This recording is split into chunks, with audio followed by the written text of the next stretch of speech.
if you think you have the right code, one of your best tools in Colab is runtime, restart session, and run all. This worked, and you can see, just using the exact same code, you can see that it actually gave 96%, so it correctly predicted 96% of the test data. The accuracy here was about the same as it was before, 95.11, although the validation accuracy was a little better, I think, pretty comparable. And just to show you what the error would have been, I realized my first go of this didn't work for, I can't recall the reason, but basically I had run this twice. And if you send categorical data and you categorize it again, it's not gonna work. So the Y test was in fact off, and so the model built fine, but right here when I was trying to evaluate, it didn't have the right shape for Y test. Okay, so let's still address this theme of, okay, we've got maybe a higher accuracy than the validation, which implies a little bit of overfitting. Well, just using what we have, we can increase the dropout and see if it helps. For instance, it's doing well, so I'm not going to do too much with it, but you could increase this to 0.45 and, this to 0. Maybe let's do it like this, 0.4, 0.5. Okay, it's sort of interesting that there's I kind of like the 4.5. There's a little bit of a trade-off here, and the trade-off is as follows. Well, I've got here 78 nodes with the 45% dropout. Well, is that comparable to just having a smaller number of nodes? It actually is.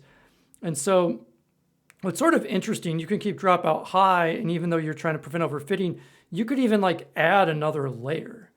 Okay, so for instance, let's say I want to kick all these up, and if I add another layer, I can do that in effect.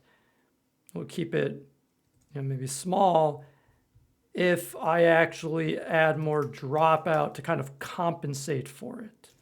Okay, and so perhaps I'm adding too much here, but I'm just sort of trying to illustrate the point that if you include dropout with an additional layer, you're kind of balancing it out.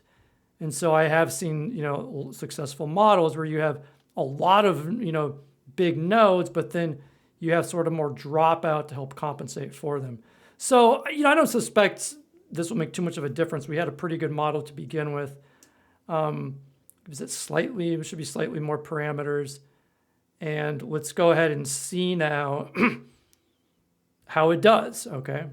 We'll just leave it as is. And I would encourage, when you're doing this, you can see it's starting off more slowly, sort of with all the dropouts, right? But it is learning. So it's kind of fascinating, I think, to watch these things. And that's kind of like the goal, is to find small gains. Usually feels better when it goes up more quickly, but really the strength of neural networks is trying to find these small gains and to subsequently, build upon them.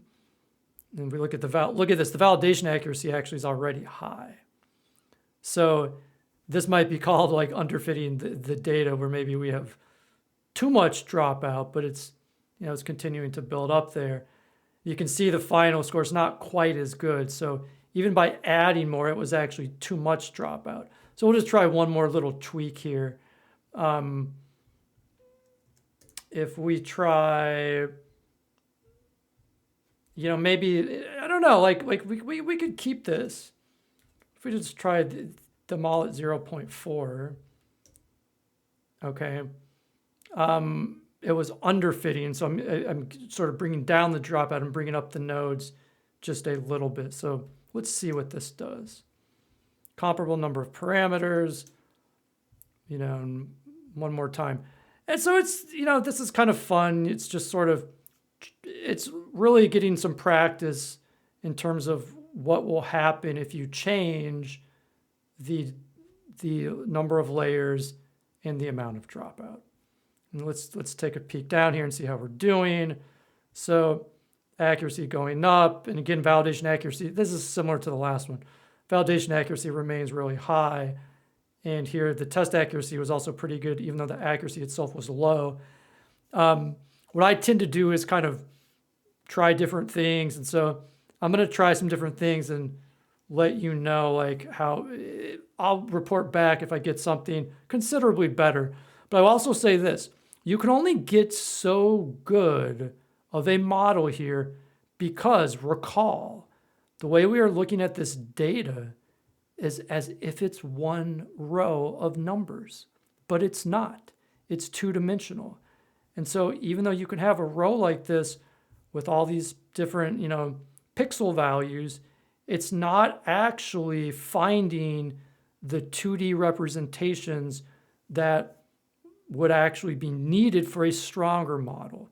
And for that, we actually do need a different kind of a model, and that would be a convolutional neural network.